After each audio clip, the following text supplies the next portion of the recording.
Our group finally arrives at their destination and is left in awe of the Majesty's castle, a massive fortress floating high above the sky, almost like something out of a dream. Stepping onto the dock, they proceed towards a massive stone platform. As it activates, lifting them high, Benny and AI feel a wave of vertigo. AI asks Ronian why the castle was built in the sky. Ronian explains that it prevents wars and demon attacks, making it the safest place in the kingdom. AI expresses concern maintaining a floating castle must require immense mana. Ronian warns her, even if you're right, some things are better left unsaid. They reach the main hall and kneel before the king, who lounges lazily on his throne. Ronian greets the king, but the ruler barely pays attention, asking why they are here. Ronian introduces the MC as a summoned spirit. Duke Kalunik confirms that the MC was summoned by his daughter,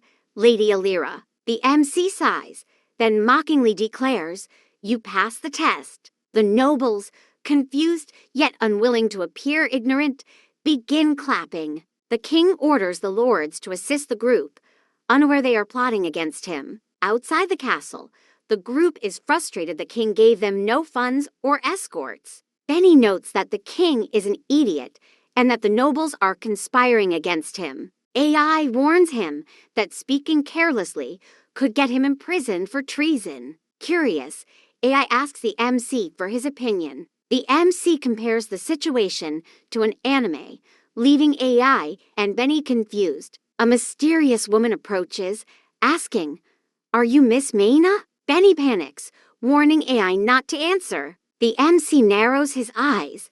"Hey, you?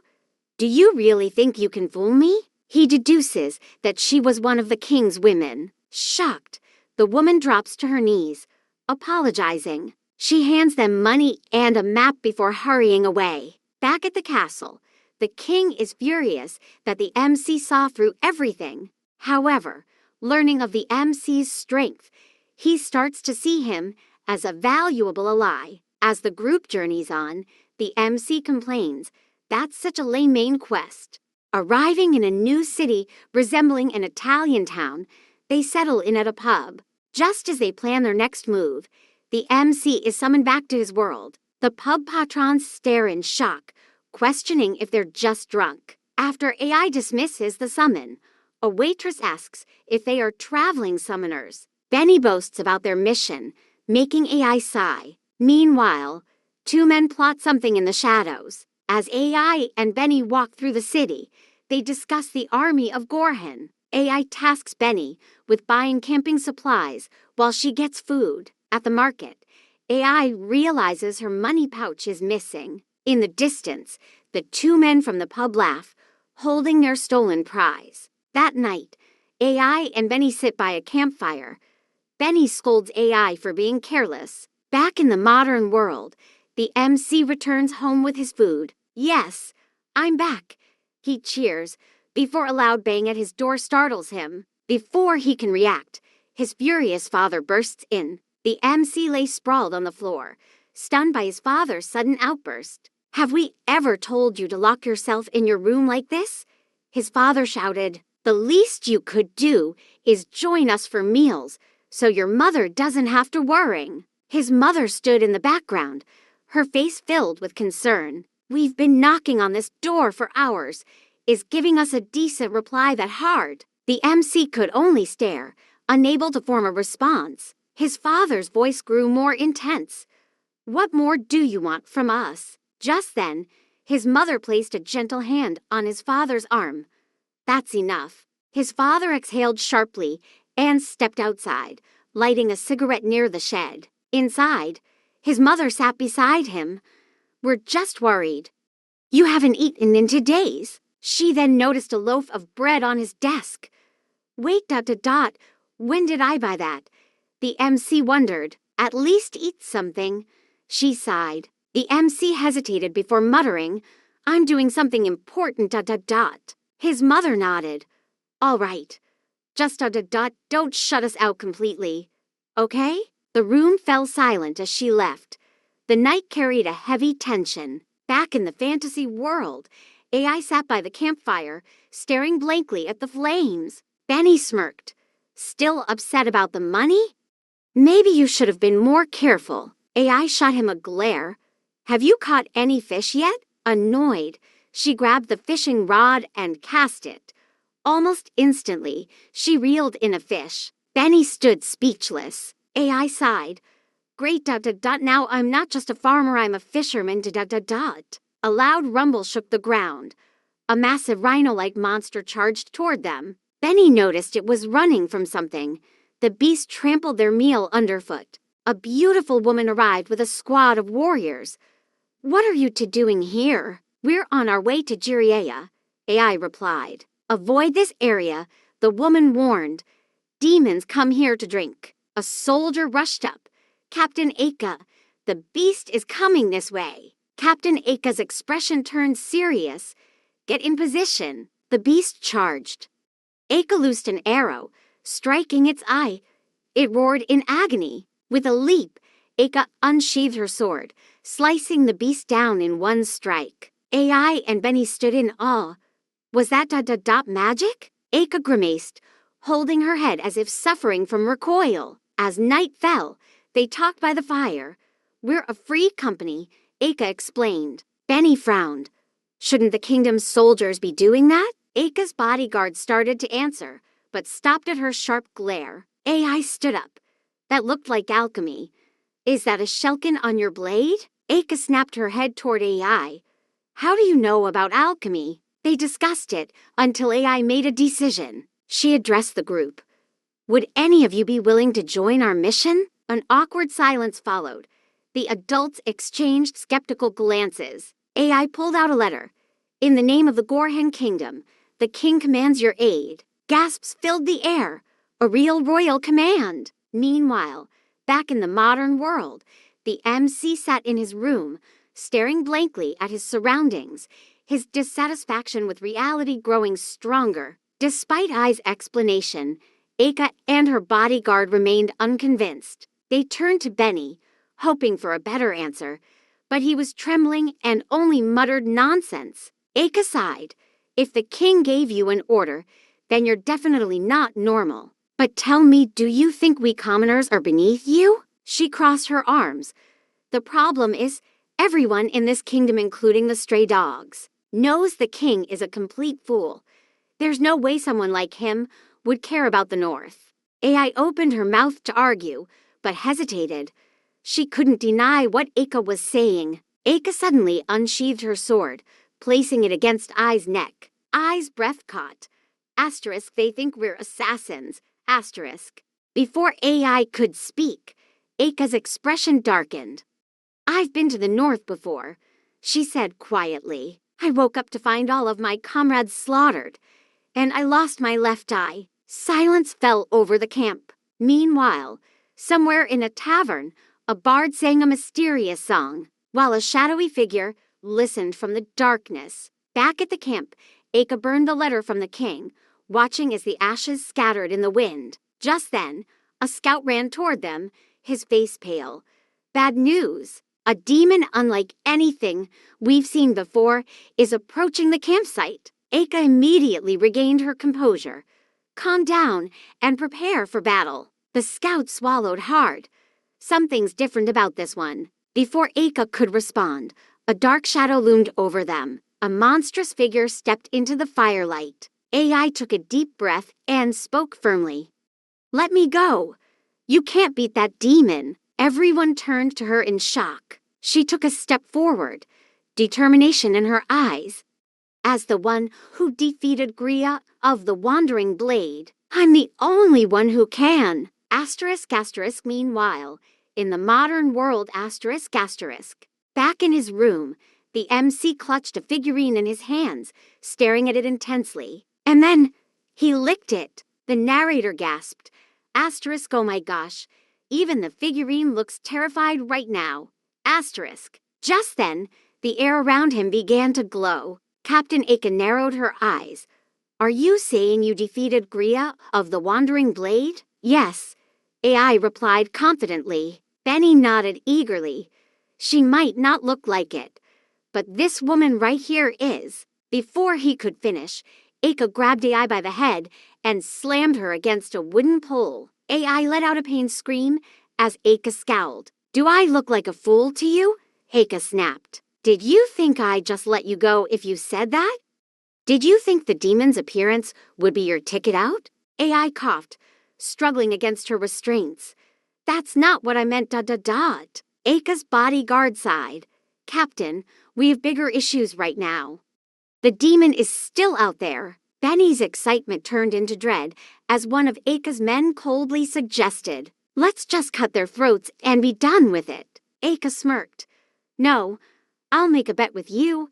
AI, if I return alive, you die. If I don't, well, consider yourself free." Before leaving, she suddenly drew her dagger and stabbed Ai's right eye. AI gasped in pain as blood trickled down her face. There's no way someone who really defeated Gria would be this weak, Aka muttered before walking away. Benny, horrified, rushed to Ai's side. Ignoring his own discomfort, he removed his shoes and climbed the pole to untie her.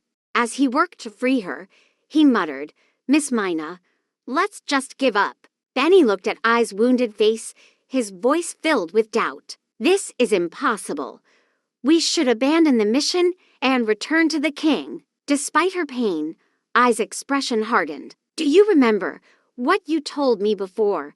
That a wild animal dreaming of living as livestock would only envy those who roam free? That freedom has a price?" Benny stayed silent, but his hesitation was clear. AI clenched her fists, her bleeding eye stinging. "I can't give up. A spirit as strong as our summoned one answered my call. But maybe I'm the one who's not ready. Maybe I really am too weak." Determined, she wiped her tears and activated her summoning technique. In the modern world, the MC was still obsessing over his figurine, licking it when, bam, he was suddenly pulled into the fantasy world. He materialized mid-lick, only to be slapped hard. The toy, which had now come to life, glared at him in disgust and dashed into the forest. "Emily Chan," the MC screamed, running after it. Tears streamed down the MC's face as he regretted everything. "Emily Chan? Why did I do that?" Benny, unimpressed, interrupted his emotional breakdown. The MC snapped back, pointing at him. "Slave number one." Benny crossed his arms. "It's Benny." Ignoring him, the MC turned to AI and immediately noticed her injured eye. His casual demeanor vanished. "What happened to you?" Benny quickly explained. "She was stabbed and beaten." AI tried to play it off. "I'm fine.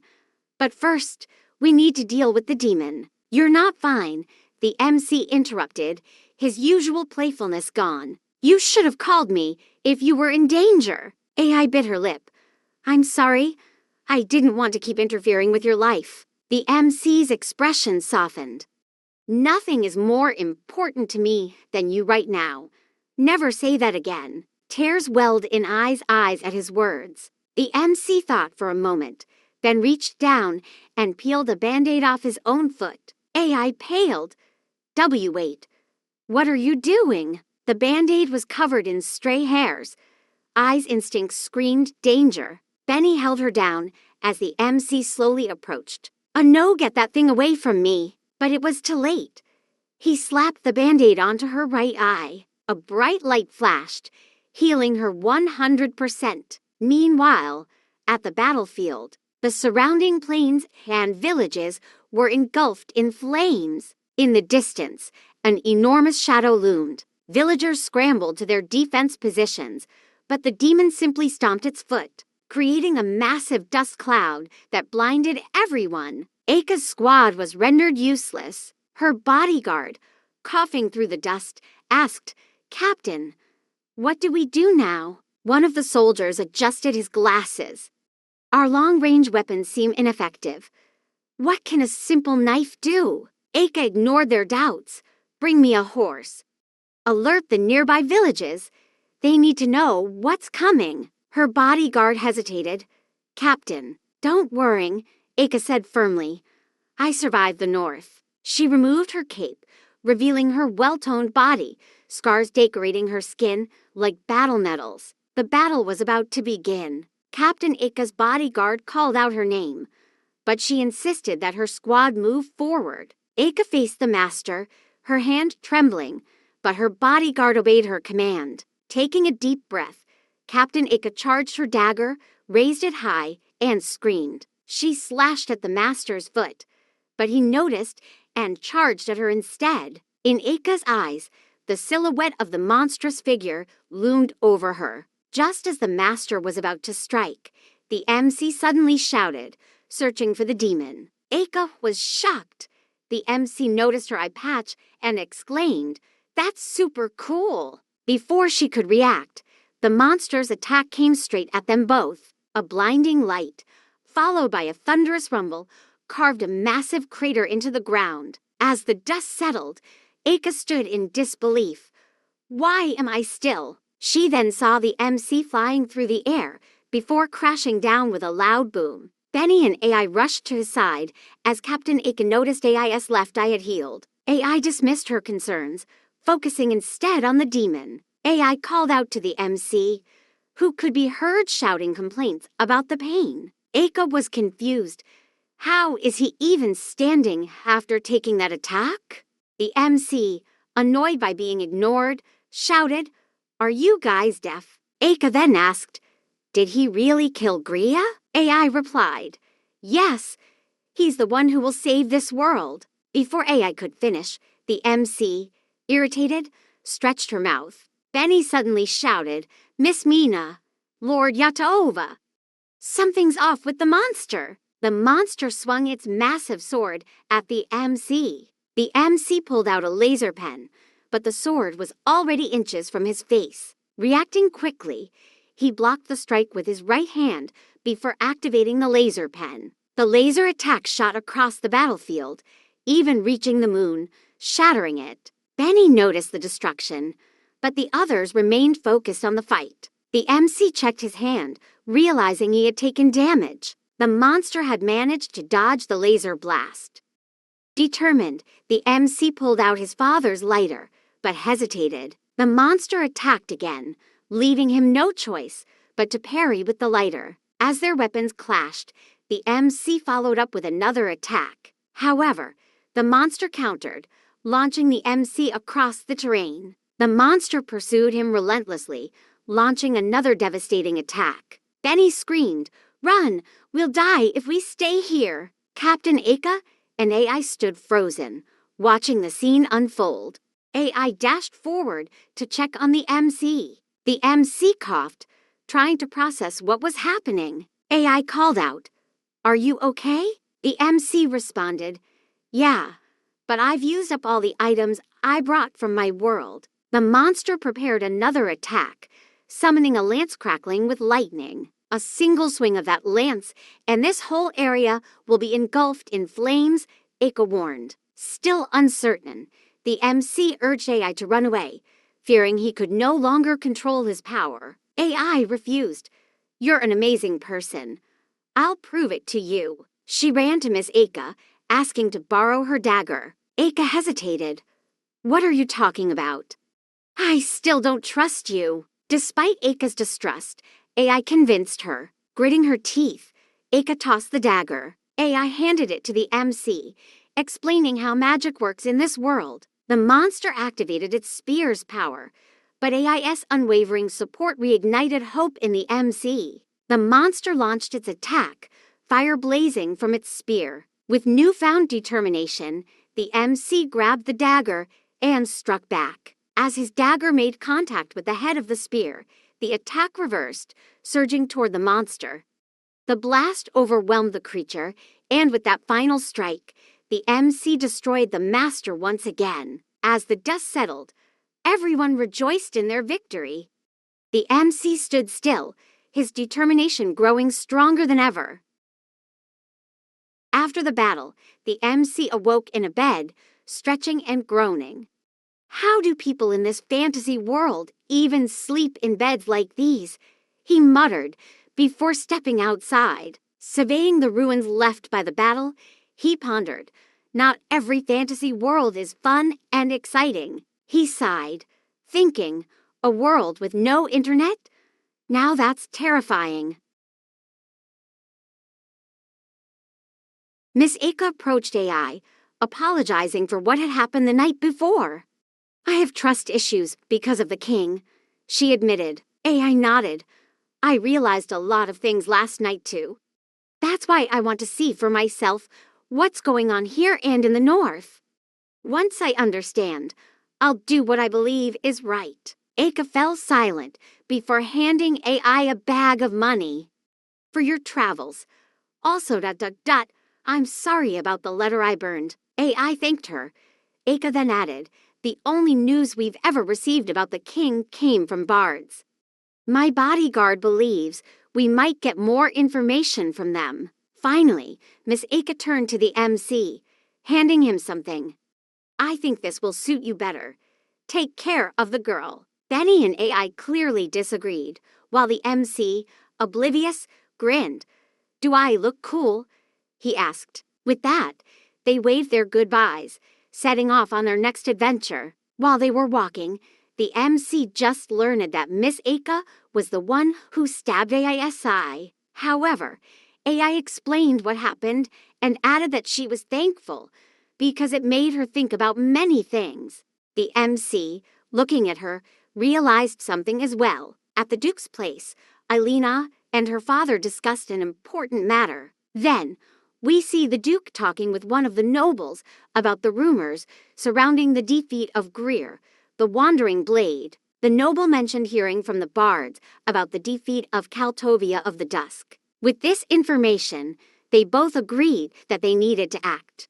Meanwhile, in a cabin, we see the bards discussing a mission they were given. They clearly hated their job and wanted more money, complaining about earning only pennies. One of them, a girl named Lua, hated being called pretty. Another bard showed a picture of AI and the MC, revealing that their mission was to eliminate them. Then, one of them pulled out a pouch of gold coins, shocking the others. One of the bards justified the mission, saying it wasn't murder, but was for the good of the country. Then the question arose who was going to do it. We then see Lua holding the pouch of gold on her way home. Her mother was right, this was their chance. She couldn't keep singing on the streets forever. She dreamed of performing in a huge mansion and was sick of being poor. As she entered her house, she was suddenly smacked on the feet, and a woman yelled at her, expressing disappointment. The woman shamed Lua for begging for money and compared her to Hans, the blacksmith from down the road. Unable to take it anymore, Lua stormed out, slamming the door. Running away, she muttered to herself that she would succeed and return proudly. The MC asked if they were okay. AI noticed that the MC, who used to get tired easily, was now full of energy. The MC also realized that his body was adjusting to using mana. Benny then asked if the MC had ever seen the sea. The MC looked at them both and asked, "You haven't?" before describing what the sea looked like. Benny and AI were amazed by his description. When they finally reached the sea, the MC was dumbfounded. The sea was like a wall, positioned vertically. Suddenly, they heard a demon's roar. The group quickly made a decision and agreed to run. We then see a demon confronting Lua. Helpless, she muttered to herself about how she could never do anything right. Just as the monster was about to attack, the MC shouted, "How dare you attack a defenseless woman?" and jumped in front of Lua. He reached for his dagger, only to realize it was out of reach, making the situation awkward. AI shouted, "I told you, you wouldn't reach it." The MC asked for a timeout, but got punched into a mountain. Lua wondered, "Who is that loser?" The monster roared in anger. AI shouted at Lua to run away.